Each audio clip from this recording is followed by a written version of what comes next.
அவர் வந்தாருன்னா பிசாசெல்லாம் கை காலெல்லாம் நட்டிங்கி போயிடும். அவர் எங்க வருவார்? பிரசனமாக வருவாரா? அதோ இது வருவாரா? அவர் வார்த்தையா வருகிறார்.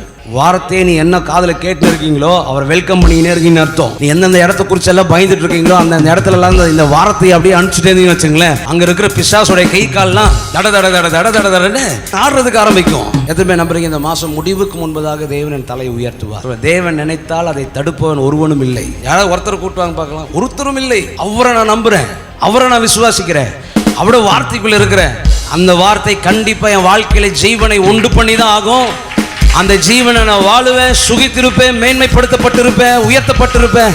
ஆபிரகாம் போய் கேட்டான், ஆண்டவரே எனக்கு பிள்ளையை தாரும் கேட்டிருக்கிறான். ஆனா கர்த்தர் நான் பிள்ளை தருவேன்னு சொல்லல, சந்ததியை ஆசீர்வதிப்பேன். நீ எக்ஸ்பெக்ட் பண்றதை விட பெருசா பேசுறதா தேவன்.